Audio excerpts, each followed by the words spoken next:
नमस्कार, मैं ब्रजेश कुमार आपका स्वागत करता हूं अपने यूट्यूब चैनल पर।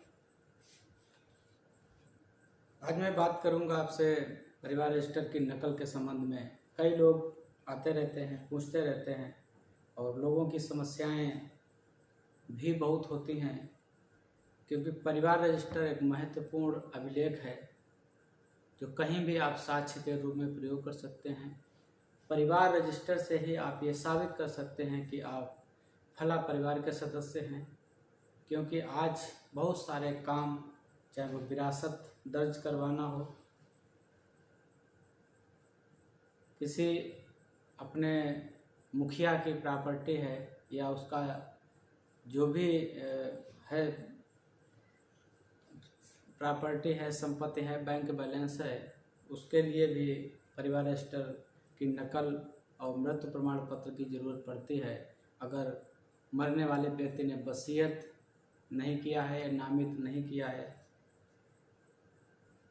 तो मैंने भी वीडियो देखे हैं कई लोगों ने। फिलहाल मैं उत्तर प्रदेश की बात करूंगा। यहाँ पे अभी ऑनलाइन परिवार रजिस्टर निकालने की कोई व्यवस्था नहीं है। अगर उत्तर प्रदेश में आपको परिवार रजिस्टर की नकल की आवश्यकता पड़ती है तो आपको ऑफलाइन ही आवेदन देना पड़ेगा। वो भी ऑफलाइन आवेदन अपने अगर ग्रामीण क्षेत्र में है तो ग्राम पंचायत सचिव को पंचायत सचिवालय में आपको जाना पड़ेगा। सचिवालय में आवेदन देंगे।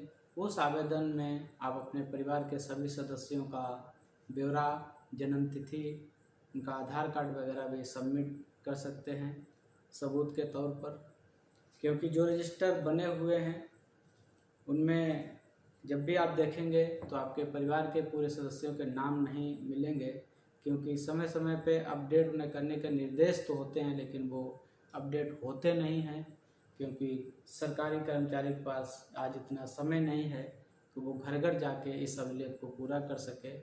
तो जिन व्यक्तियों को परिवार रजिस्टर नकल की आवश्यकता होती है वही ऑफिस जाते हैं, और कई बार परिवार रजिस्टर में नाम कुछ और लिखा होता है और वर्तमान में नाम कुछ और हुआ होता है। तो ऐसी बहुत सारी समस्याएं आ जाती हैं। खसरा खतौनी में कुछ नाम है, आधार कार्ड में कुछ नाम है, परिवार रजिस्टर में कुछ नाम है, क्योंकि कोई भी सबूत के आधार पर कहीं कुछ अभिलेख नहीं बनाए गए। जब जिसकी जो इच्छा हुई उसने वो लिख दिया। लेकिन आज के समय में जब बहुत सारे अभिलेख आपस में मिलान किए जाते हैं तो व्यक्ति के सामने बहुत सारी समस्याएं खड़ी हो जाती हैं।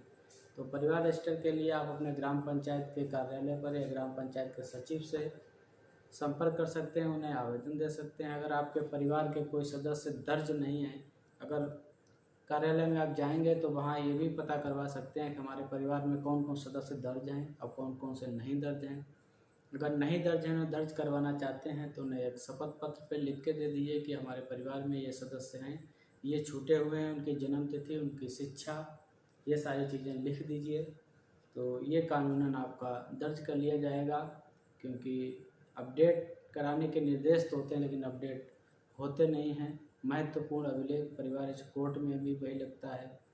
कई बार लोग चतुराई करते हैं कि अगर अपने किसी रिश्ते, जैसे मतलब बहू हुई, लड़का ख़त्म हो गया तो उसका नाम नहीं लिखवाना चाहते, या जिन लड़कियों की शादी हो गई उनका नाम नहीं लिखवाना चाहते। जब भी परिवार रजिस्टर आप कंप्लीट करवाएं तो किसी भी सदस्य का नाम छोड़े नहीं, भले वो जिंदा हो या मृतक हो चुका हो, शादी हो गई हो लड़कियों की। जब भी आप परिवार रजिस्टर नकल बनाएं तो सारे सदस्यों के नाम उसमें सम्मिलित कराएं। आगे टिप्पणी में लिख दिया जाएगा कि फला व्यक्ति की मृत्यु हो गई है, या फला लड़की की शादी हो गई है, या फला कोई ऐसा शख्स है जो यहाँ से छोड़ के चला गया, वो आगे टिप्पणी में दर्ज कर दिया जाएगा।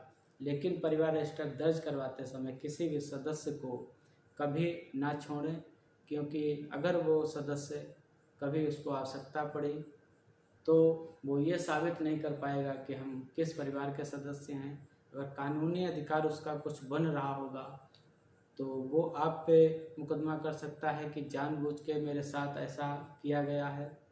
उसमें संबंधित कर्मचारी भी लपेटे में आते हैं, तो ऐसा ना करें, झूठ सूचना ना दें। जो भी अभिलेख हैं उनमें सत्य सत्य लिखवाएं।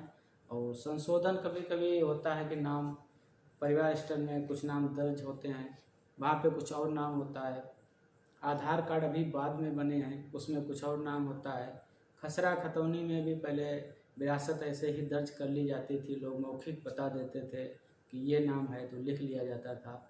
लेकिन आज जब स्थिति आती है तो बहुत सारी समस्याएं लोगों के सामने आती हैं, नाम मैच नहीं होते हैं, काम बिगड़े हुए रुक जाते हैं। तो जगह जगह आपको शपथ पत्र देना पड़ता है कि हम फला व्यक्ति जो आधार कार्ड में है, जो परिवार रजिस्टर में दर्ज है और जो खसरा खतौनी में दर्ज है, वो एक ही व्यक्ति है, एक ही नाम अलग अलग नामों से दर्ज है। तो ऐसी समस्याएं भी आपके सामने हो सकती हैं। तो परिवार रजिस्टर जब भी बनवाने जाएं तो इस बात का ध्यान रखें कि अगर अशुद्धियाँ हैं तो उसे शुद्धि करवा लें, अगर परिवार के लोग छूटे हैं तो उनका दर्ज करवा लें, क्योंकि कभी भी आपको इसकी आवश्यकता पड़ सकती है। ये आपका एक कानूनी अभिलेख है, कहीं भी इसको साक्ष्य के रूप में आप प्रयोग कर सकते हैं। तो ये जानकारी आपको कैसी लगी, हमारे वीडियो को लाइक करिएगा और चैनल को सब्सक्राइब कर लीजिएगा जाते जाते।